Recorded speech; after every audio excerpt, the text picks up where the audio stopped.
صہیونیوں کے 3 بڑے ہتھ کنڈے کیا ہیں؟ مشرق وسطیٰ میں 3 دنوں میں تینوں ہتھ کنڈوں کا استعمال۔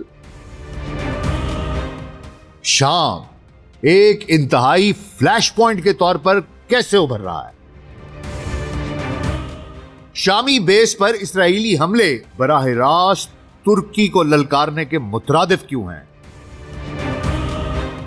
ان حملوں کے پیچھے کیا اسرائیلی سوچ ہے؟ کیا اسرائیل اپنے اگلے ہدف ترکی کے ساتھ جنگ کے لیے تیار ہے؟ صہیونیوں کی اربوں پر مسلط نظریاتی جنگ، سعودی تعلیمی نظام کے نصاب پر حملہ، متحدہ عرب امارات کے خلاف فالس فلیگ آپریشن کس نے کرایا؟ یو اے ای کے بغیر ایرانی معیشت کیسے مفلوج ہو سکتی ہے؟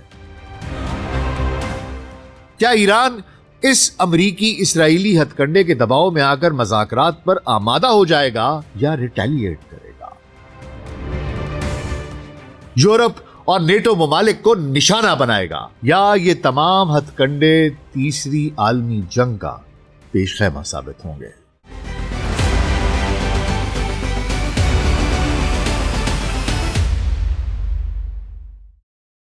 Global search podcast doctor Nasir Baig کے ساتھ آپ کی خدمت میں حاضر ہیں جی۔ السلام علیکم۔ میں اکثر صہیونیوں کی حکمت عملی، ان کی چالوں، ان کے ہتھ کنڈوں کو اینالائز کرتا رہتا ہوں اور مجھے اس کے 3 اہم ستون دکھائی دیتے ہیں، ایک عسکری، ایک فکری و نظریاتی، اور تیسرا دھوکہ، معاشی دباؤ اور بلیک میل۔ اور اللہ کی کرنی کیا ہوئی کہ گزشتہ 2 روز میں مشرق وسطیٰ میں لگاتار 3 ایسے واقعات ہوئے جہاں انہوں نے یہ تینوں ہتھ کنڈے باری باری استعمال کیے۔ مشرق وسطیٰ میں دراصل اس کے بارے میں عام تاثر یہ ہے کہ موجودہ جنگ کی شروعات ایران پر اسرائیل اور امریکہ کے مشترکہ حملوں سے ہوئی، لیکن اگر مجھ سے پوچھیں تو مشرق وسطیٰ آج سے نہیں بلکہ اکتوبر 2023 سے مسلسل جل رہا ہے۔ جب حماس نے اسرائیل پر حملہ کیا اس پر بھی شکوک ہے کہ وہ فالس فلیگ تھا، جان بوجھ کر کروایا گیا کیونکہ ان کو اربوں ڈالر دیتے تھے، اور اس کے بعد اسرائیل نے وہ غیر متناسب اور غیر اعلانیہ رد عمل دیا جس نے تمام بین الاقوامی حدود و قیود کو پامال کرتے ہوئے ایک ہولناک نسل کشی کی شکل اختیار کر لی۔ اس کے بعد سے خطے میں ایک نہ ختم ہونے والا جنگی جنون طاری ہے۔ اسرائیل اس نے نہ صرف غزہ کو ملبے کا ڈھیر بنایا بلکہ مغربی کنارے سے لے کر اردن، شام، لبنان، قطر اور بالآخر ایران کو اپنی بربریت کا نشانہ بنایا۔ آج شاید ہی خطے کا کوئی ایسا ملک بچا ہو جہاں اسرائیل نے بمباری نہ کی ہو، اور اس کے باوجود اس کی پیاس بجھنے کا نام نہیں لے رہی۔ وہ مسلسل نئے محاذ اور نئی جنگیں تلاش کر رہا ہے۔ اس پوری حکمت عملی کو سیاسی و عسکری ماہرین نیتن یاہوازم کا نام دیتے ہیں۔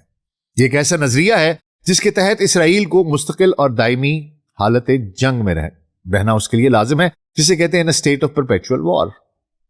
اس کے پیچھے کیا مقاصد ہیں؟ کچھ تجزیہ کاروں کا کہنا ہے کہ بنیامین نیتن یاہو یہ سب اپنے اوپر چلنے والے سنگین قانونی مقدمات اور بدعنوانی کے الزامات سے بچنے کے لیے کر رہا ہے۔ کچھ کا ماننا ہے کہ وہ اندرونی سیاست کے دباؤ کو کم کرنے کے لیے یہ ہتھ کنڈے استعمال کرتا ہے۔ لیکن ایک اور نظریہ یہ بھی ہے کہ یہ اسرائیل کی وہ جارحانہ دفاعی سوچ ہے جس کے تحت وہ یہ مانتے ہیں کہ اس کی بقا اسی میں ہے کہ وہ پورے خطے بلکہ پوری دنیا کو ڈی سٹیبلائز کیے رکھے۔ اس کے لیے اپنی حدود، جس کو اس نے کبھی ڈیفائن ہی نہیں کیا، کہ باہر دوسرے ممالک کے اندر پہنچ جائیں، ان پر جنگ مسلط کریں اور ان کی زمین پر قبضہ کر لیں۔ بنجامین نیتن یاہو نے امریکہ کو اس طرح اپنی مٹھی میں کر رکھا ہے کہ وہ واشنگٹن کے ایوانوں، کانگریس اور سینٹ کو جس رخ پر چاہے موڑ سکتا ہے۔ وہ امریکہ کو اپنے مفادات کے لیے اس طرح استعمال کرتا ہے کہ انسانیت کے خلاف بدترین جرائم اور گھناؤنے ترین جنگی جرائم کے باوجود وہ جانتا ہے کہ اسے کوئی پوچھنے والا نہیں، کوئی اسے انگلی بھی نہیں لگا سکتا۔ یہ نیتن یاہو کی تاریخ رہی ہے۔ اس نے اپنے سیاسی کیریئر کے دوران دنیا کو باری باری یہ باور کرایا کہ پہلے روس پر حملہ کرو، پھر اس نے باور کرایا کہ عراق کو نشانہ بناؤ، پھر کہا لیبیا کو تباہ کرو، اور اب ایران اس کا ہدف ہے۔ اس نے فلسطینیوں کو، ان کے گھروں کو زمیں بوس کر کے ان کا جغرافیہ تبدیل کر دیا، ان کی زندگیاں بدل دیں، ہزاروں لاکھوں شہادتیں ہوئیں، انہیں انہی کی زمین پر سکیڑ کر رکھ دیا، جہاں وہ ایسے کیمپس میں رہتے ہیں جہاں انہیں یہ علم نہیں ہے کہ وہ اگلے دن کا سورج دیکھیں گے یا نہیں۔ اور اسرائیل ان کے خلاف مسلسل انسانیت سوز جرائم جاری رکھے ہوئے ہیں۔ ان تمام جنگوں کے بعد بھی اسرائیل کو چین نہیں ہے۔ اب اس نے سنی ایکسس کو اپنا دشمن کہنا شروع کر دیا ہے، جس میں وہ ترکی کو نیا ایران کہتا ہے۔ اسرائیل اور ترکی گزشتہ کچھ عرصے سے ایک دوسرے کے خلاف بیانات دیتے رہے ہیں، لیکن حالیہ دنوں میں یہ لفظی جنگ شدت اختیار کر گئی ہے۔ دونوں ممالک کے ساتھ ان کے شام میں سٹیکس ہیں، ان کی سرحدیں شام کے تھرو ملتی ہیں، دونوں کے اپنے عزائم ہیں۔ ترکی شام میں امن چاہتا ہے اور اسرائیل جنگ۔ اسرائیل نے شام کی ابو الظہور بیس پر بمباری کی ہے، جہاں چند روز قبل ترکی کا وفد گیا ہوا تھا۔ یہ ایک خطرناک ترین ڈیولپمنٹ ہے۔ اسرائیل مسلمان ممالک کے صرف جغرافیائی حدود پر حملے نہیں کر رہا، بلکہ نظریاتی حدود کو بھی پامال کرنے کی مسلسل کوشش کر رہا ہے۔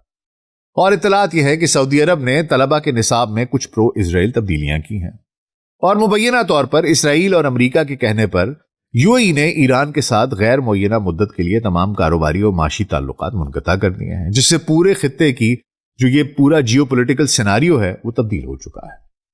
آج اس سب پر بات ہوگی، تو حضور اگلے 10 سے 15 منٹ کے لیے دھیان ذرا ادھر، اور اگر ہمارا کانٹینٹ پسند آ رہا ہے تو ویڈیو کو لائک اور چینل کو سبسکرائب کر دیجیے گا۔ تو آئیے آغاز کرتے ہیں۔ صہیونیوں کا سب سے اوورٹ اور سب سے عیاں ہتھیار، جو سب کو صاف دکھائی دیتا ہے، پہلا ہتھیار وہ عسکری جارحیت ہے، بربریت ہے، جنگی حملے ہیں۔ یہ ان کا سب سے بنیادی ہتھیار ہے، جس کی تازہ ترین مثال چند روز قبل شام میں دیکھنے کو ملی۔ شام کو اب ایک نیا بیٹل گراؤنڈ بنایا جا رہا ہے۔ کیوں؟ دیکھیے، شام میں بغاوت کے آغاز کے بعد سے یہ صرف ایک ملک یا جغرافیائی خطہ نہیں رہا، بلکہ ایک ایسا جیو پولیٹیکل اکھاڑا بن چکا ہے جہاں گزشتہ 1.5 دہائی سے دنیا اور خطے کی بڑی طاقتیں اپنے اپنے مفادات کی جنگ لڑ رہی ہیں۔ لیکن حالیہ دنوں میں جو کچھ شام کی سرزمین پر ہوا ہے، وہ اس اکھاڑے کو ایک بالکل نئے اور ہولناک جنگی میدان میں تبدیل کر سکتا ہے۔ بشار الاسد کے زوال کے بعد جہاں دنیا یہ امید لگائے بیٹھی تھی کہ شاید اب شام میں امن اور استحکام کی کوئی کرن دکھائی دے، وہیں یہ ملک اب اسرائیل اور ترکی جیسی دو طاقتوں، علاقائی عسکری قوتوں، ان کے درمیان ایک براہ راست تصادم کا مرکز بنتا جا رہا ہے۔ لیکن اس موجودہ صورتحال کو سمجھنے کے لیے ضروری ہے کہ ہم پہلے شام کی مختصر تاریخ اور اس کے بدلتے ہوئے سیاسی اور عسکری منظرنامے پر ایک نگاہ ڈال لیتے ہیں۔ ایک پری حافظ الاسد دور تھا جو 1970 کی دہائی سے پہلے کا شام تھا۔ یہاں پر مسلسل سیاسی عدم استحکام تھا، فوجی کوز کا سلسلہ ہوتا رہتا تھا، اور کمزور حکومتیں تھیں، ملک اندرونی خلفشار اور عرب قوم پرستی کی کشمکش کا شکار تھا۔ پھر حافظ الاسد کا دور آتا ہے 1970 سے 2000 تک۔ حافظ الاسد نے اقتدار سنبھال کر ایک آہنی آمریت قائم کی۔ انہوں نے ریاست کے تمام عسکری اور سیاسی ڈھانچے کو باس پارٹی کے ذریعے اپنے اثر میں لے لیا، اندرونی بغاوتوں کو انتہائی بے دردی سے کچلا، اور شام کو سوویت یونین کے قریب کر کے ایک طاقتور عسکری ریاست بنایا۔ پھر بشار الاسد کا دور آتا ہے، اور پھر 13 سالہ خانہ جنگی بھی ہے۔ بشار الاسد 2000 سے 2024 تک حکومت کرتے رہے۔ سن 2000 میں حافظ الاسد کی وفات کے بعد ان کے بیٹے بشار الاسد نے اقتدار سنبھالا۔ ابتدا میں اصطلاح کی امید کی گئی، لیکن 2011 کی عرب سپرنگ کے دوران جب پرامن احتجاج شروع ہوئے تو بشار الاسد نے ان پر گولی چلائی۔ یہ چنگاری ایک طویل اور تباہ کن 13 سالہ خانہ جنگی میں تبدیل ہو گئی۔ اس جنگ میں روس، ایران اور حزب اللہ نے بشار الاسد کی حمایت کی، جبکہ ترکی، خلیجی ریاستیں اور مغربی ممالک مختلف اپوزیشن دھڑوں کی پشت پناہی کرتی رہی۔ اپنے اپنے گھوڑے تھے، ان پر یہ بیٹ کرتے رہے۔ اس طویل خونریز جنگ نے شام کی معیشت، اس کے معاشرے اور بنیادی ڈھانچوں کو مکمل طور پر تباہ کر کے رکھ دیا۔ بالآخر دسمبر 2024 کے اواخر میں بشار الاسد کی حکومت کا تختہ الٹ گیا اور وہ فرار ہو کر ماسکو چلا گیا۔ شام کی باغ ڈور ان باغی قوتوں کے ہاتھ آئی جن کی قیادت احمد الشرع الجولانی کر رہے تھے، جو اب عبوری صدر ہے۔ لیکن اس کے بعد سے شام ایک کلاسیکل جیو پولیٹیکل اکھاڑا بن چکا ہے۔ جو روس کبھی بشار الاسد کا سب سے بڑا سہارا تھا، اس کے عسکری اثرات محدود ہو گئے ہیں اور اس کی فورسز بیک فٹ پر چلی گئی ہیں۔ اب چونکہ ترکی نے سالوں تک شامی اپوزیشن اور حریت پسندوں کی حمایت کی تھی، اس لیے بشار الاسد کے زوال کے بعد انقرہ شام کا سب سے بڑا سیکیورٹی اور عسکری حامی بن کر ابھرا ہے۔ ترکی نے شام کی نئی فوج کی تربیت، تنظیم نو اور شام کی بحالی کا بیڑا اٹھایا ہوا ہے، اور وہ اس پر مسلسل کام کر رہا ہے اور اس کی بہت زیادہ انوالومنٹ ہے۔ اور دوسری جانب شام کے سیاسی خلا کو دیکھتے ہی اسرائیل نے سب سے پہلے 1974 کی جنگ بندی کے معاہدے کو رون ڈالا، اور شام کے جنوبی علاقوں جس میں قنیطرہ اور درا، اس کے یو این بفر زون پر قبضہ کر کے وہاں عسکری اڈے اور سڑکیں تعمیر کرنا شروع کر دیں۔ قبضہ کرنا تو ان کو ایسے بائیں ہاتھ کا کھیل ہے، سب سے پہلے قبضہ کرتے ہیں، پہلے بفر زونز بنواتے ہیں، پھر ان پہ قبضہ کر لیتے ہیں۔ اس کے بعد سے اسرائیلی فضائیہ نے شام پر سینکڑوں فضائی حملے کیے ہیں۔ اب حضور ہوا کچھ یوں ہے کہ شام کے اس کھنڈر نما منظر نامے میں حالیہ دنوں میں ایک ایسا خطرناک واقعہ پیش آیا ہے جس نے مشرق وسطیٰ میں ایک نئے تنازع کو جنم دے دیا ہے، جو مشرق وسطیٰ کی جنگ کو یورپ کی دہلیز تک لے جا سکتا ہے۔ شام کے شمالی صوبے ادلب میں واقع ابو الظہور ایئر بیس شام کا دوسرا بڑا عسکری ہوائی اڈا ہے جو ترکی کی سرحد سے محض 70 کلومیٹر کے فاصلے پر ہے۔ یہ ایئر بیس 8 مربع کلومیٹر پر پھیلا ہوا ہے اور اس کے 22 رن ویز ہیں۔ یہ حلب کے بالکل قریب ہے۔ چند روز قبل ایک اعلیٰ سطحی ترک عسکری وفد اس ہوائی اڈے پر گیا تاکہ اس کے رن ویز اور سٹوریج کی بحالی کے منصوبوں کا جائزہ لے سکے۔ ترکی چاہتا ہے کہ شام اپنے پاؤں پر کھڑا ہو اور وہاں امن قائم ہو۔ اس کا ہمسایہ ہے، وہ چاہتا ہے کہ پورے خطے میں امن آئے۔ جیسے ہی ترک وفد سروے کر کے واپس گیا، اسی رات اسرائیلی جنگی طیاروں نے اس ایئر بیس پر 8 شدید فضائی حملے کیے جن سے رن ویز اور عسکری گودام تباہ ہو گئے۔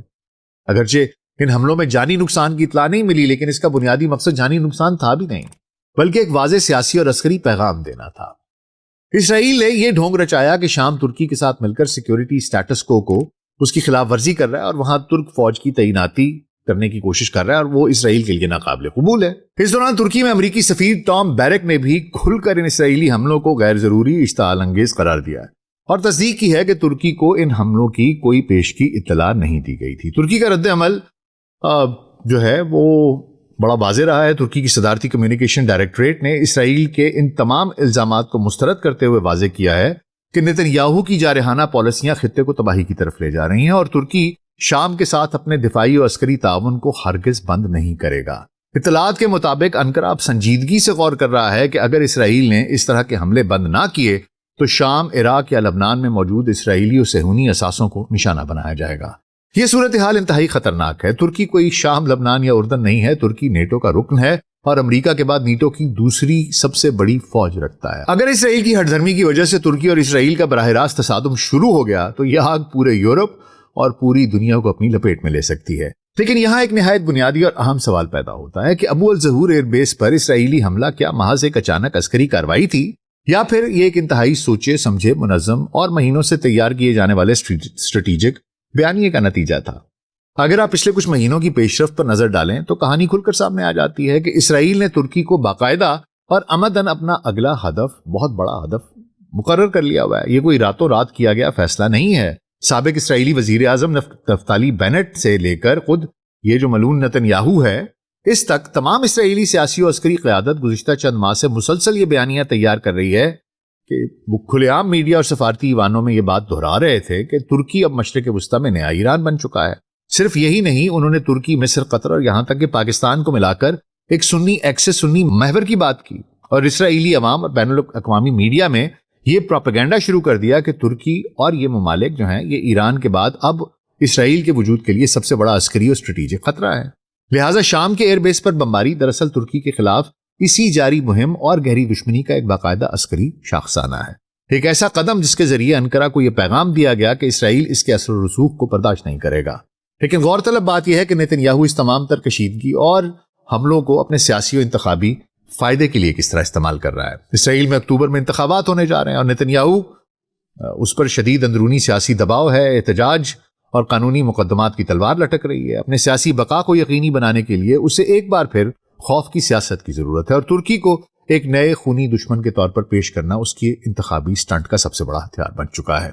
وہ اپنے ووٹرز کو یہ پیغام دے رہا ہے کہ بس وہی ہے جو خطے کے ہر اس ملک کو کچل سکتا ہے جو اسرائیل کے سامنے کھڑا ہو، بس وہی اسرائیل کی بقا کا ضامن ہے۔ کچھ جیو پولیٹیکل پنڈتوں کا خیال ہے کہ حضور یہ صرف نتن یاہو کی پالیسی نہیں ہے، یہ اسرائیل اور صہیونیوں کی ایک مکمل تھاٹ آؤٹ ایک اسٹریٹجی ہے، یہ سازش، اس گریٹ گیم کا حصہ ہے جس کے ذریعے وہ عسکری جنگ مشرق وسطیٰ کے ہر مسلم ملک تک لے جا کر ان تمام مسلم ممالک کا امن، ان کا نظام، ان کا انفراسٹرکچر، ان کے شہریوں کو زیادہ سے زیادہ نقصان پہنچانا چاہتے ہیں، انہیں کمزور کرنا چاہتے ہیں، انہیں اسرائیل کے تابع لانا چاہتے ہیں۔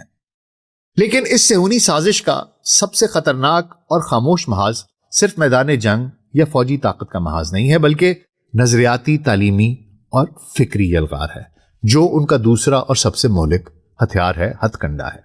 صہیونی طاقتیں یہ بخوبی جانتی ہیں کہ کسی بھی قوم کو جسمانی یا عسکری طور پر شکست دینے کے لیے ضروری ہے کہ آنے والی نسلوں کے فکری اور نظریاتی قلعے کو مسمار کر دیا جائے۔ اس مقصد کے لیے وہ میڈیا، سوشل میڈیا اور عالمی بیانیے کو کنٹرول کرنے کے ساتھ ساتھ مسلم دنیا کے تعلیمی نصاب میں سوچے سمجھے منصوبے کے تحت تبدیلیاں لا رہے ہیں تاکہ نئی نسلوں کے دماغ میں، ان کے دلوں میں ان سے اسلام کی روح، جہاد اور شہادت کے جذبے اور حقیقی تاریخ کو یکسر مٹا دیا جائے۔ We have to teach people it's not okay to educate your kids to be a martyr. And we have to hold those countries accountable. How do we battle anti-Semitism on the internet? تاکہ ان کو یہ بھول جائے کہ اسرائیل یا صہیونیوں نے مسلمانوں کے ساتھ کیا کیا. خود وہ ہر مسلم ملک پر جنگ مسلط کرتے ہیں، لیکن اپنے بچوں کو ایک بڑی جنگ، مسیحا کی واپسی، تھرڈ ٹیمپل، گریٹر اسرائیل اور یہودی سپریمیسی کی تعلیم دیتے ہیں. دنیا میں جس ملک میں کسی بھی جنگ کے سب سے زیادہ عوامی حمایت کا اگر دیکھا جائے کہ کون سا ایسا ملک ہے جہاں پر جنگ کی سب سے زیادہ حمایت کرتی ہے عوام، تو وہ اسرائیل ہے. خود اپنے بچوں کو سکھاتے ہیں کہ حضرت اسماعیل علیہ السلام کی اولاد تمہاری دشمن ہے، عیسائی تمہارے دشمن ہیں، تم ان سب سے اعلیٰ ہو، یہ گوئے ہیں، یہ نچلے درجے کے ہیں، یہ حیوانوں سے بھی بدتر ہیں، انہیں تم بھیڑ بکریوں کی طرح ذبح کر دو تو بھی کوئی بات نہیں ہے. لیکن مسلم ممالک میں اگلی نسلوں کو حقیقت سے دور رکھنا چاہتے ہیں. اس کی سب سے بڑی تازہ ترین مثال خلیجی خطے اور بالخصوص سعودی عرب کے تعلیمی نصاب میں ہونے والی وہ تبدیلیاں ہیں جس کا خلاصہ معروف تحقیقی ادارے امپیکٹ ایسی کی 2024 سے 2026 کے تعلیمی سالوں کی رپورٹس میں کیا گیا ہے. امپیکٹ ایسی کیا ہے؟ یہ institute for monitoring piece and cultural tolerance in school education ہے. یہ ایک اسرائیلی نان پروفٹ تحقیقی اور پالیسی ساز تنظیم ہے.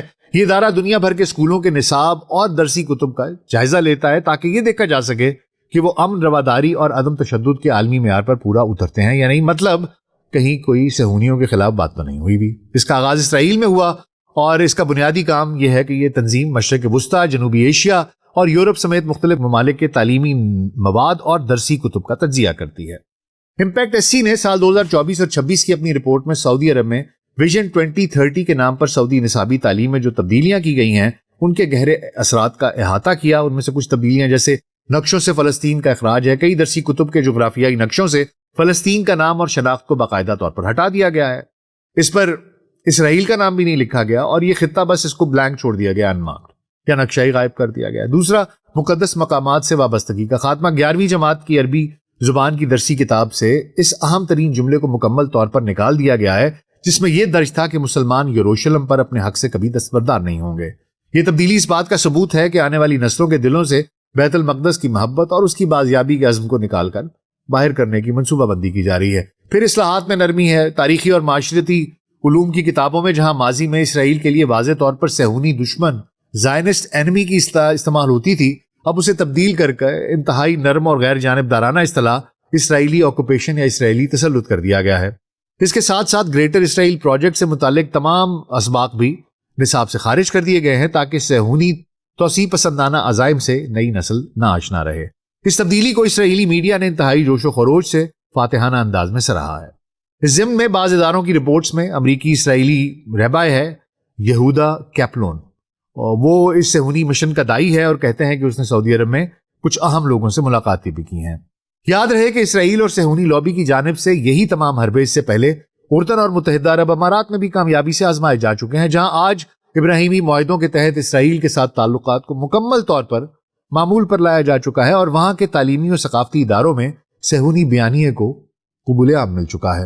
المیہ یہ ہے کہ ایک طرف اسرائیل غزہ، مغربی کنارے اور لبنان میں انسانیت سوز نسل کشی کی تاریخ رقم کر رہا ہے، معصوم بچوں اور خواتین کا ان کو شہید کر رہا ہے، ان کا خون بہا رہا ہے اور قیدیوں پر قہر ڈھا رہا ہے، اور دوسری طرف مسلم دنیا کے نصاب کو بدلوا کر اپنے چہرے کو سفید کرنے اور آنے والی نسلوں کو یہ باور کرانے کی مضمون کوشش کر رہا ہے کہ صہیونی طاقتیں کوئی خطرہ نہیں ہیں بلکہ فطری دوست ہیں. یہ فکری جارحیت بندوق کی گولی سے بھی زیادہ خطرناک ہے جو امت مسلمہ کی نظریاتی دفاع کو اندر سے کھوکھلا کر سکتی ہے. اچھا حضور، اب آتے ہیں صہیونیوں کے تیسرے ہتھیار اور ہتھ کنڈے کی طرف، فالس فلیگ آپریشنز، معاشی دباؤ اور بلیک میل. حالیہ دنوں میں خلیج فارس کے محاذ پر ایک انتہائی خطرناک موڑ اس وقت آیا جب متحدہ عرب امارات نے یہ اعلان کیا کہ اس کے سمندری ریڈار کو نشانہ بناتے ہوئے ایرانی سرزمین سے 2 بیلسٹک میزائل فائر کیے گئے، جن میں سے ایک اماراتی پانیوں میں گرا. اس واقعے کے فوراً بعد امارات نے ایران کے ساتھ اپنے تمام تر ٹریڈ اور اپنا تمام بزنس اور مالیاتی لین دین کو تحکم ثانی مکمل طور پر معطل کر دیا ہے. تہران کی وزارت خارجہ اسماعیل بقائی اور باقی دیگر حکام نے انہوں نے اس الزام کی سختی سے تردید کی ہے اور اسے سرے سے مسترد کرتے ہوئے کہا ہے کہ ایران نے ایسا کوئی حملہ نہیں کیا. ماہرین اور اسٹریٹجک تجزیہ کاروں کا ماننا ہے کہ یہ دراصل امریکہ یا اسرائیل کا ایک اور فالس فلیگ آپریشن ہو سکتا ہے جس کا مقصد ایران اور امارات کے درمیان صلح، سفارتکاری اور تجارت کے جو دروازے آہستہ آہستہ کھل رہے تھے انہیں ہمیشہ کے لیے بند کرنا ہے، تہران کو مزید تنہا کرنا اور اسے اس پر معاشی دباؤ کو بڑھانا ہے. معاملات مزید تب بھی بگڑ گئے جب آبنہ ہرمز کے شمالی کوریڈور میں UAE بیسڈ کمپنی کے زیر انتظام چلنے والے لائبیریا کے پرچم بردار کیمیکل ٹینکر امارا کو ایرانی پاسداران انقلاب نے روک کر زبردستی اس کا رخ جبل علی سے ایران کی بندرگاہ بندر عباس کی طرف موڑ لیا۔ ایرانی میڈیا کے مطابق یہ کارروائی سمندری قوانین کی خلاف ورزی اور لازمی فیس نہ چکانے پر کی گئی، جس کے فوری بعد نہ صرف خام تیل کی قیمتیں $91 فی بیرل تک پہنچ گئی، بلکہ اماراتی ایرانی تعلقات اپنی سب سے نچلی سطح تک پہنچ گئے، راک باٹم ہٹ کر دیا۔ یہ دونوں ممالک کے لیے اچھا نہیں ہے، کیونکہ UAE کی سیکیورٹی کے لیے یہ ٹھیک نہیں ہے، اور ایران کے لیے متحدہ عرب امارات بالخصوص دبئی کی فری زونز اور جبل علی بندرگاہ پچھلے 2 دہائیوں سے معیشت کی آکسیجن کی حیثیت رکھتی ہے۔ ایران اور UAE کے درمیان سالانہ 2 طرفہ تجارت کا حجم تقریباً $27 ارب تک پہنچ چکا ہے، جس میں ایران کو اماراتی برآمدات تقریباً $22 ارب پر مشتمل ہیں۔ UAE تنہا ایران کی کل درآمدات کا تقریباً 1/3 33% حصہ سنبھالتا ہے۔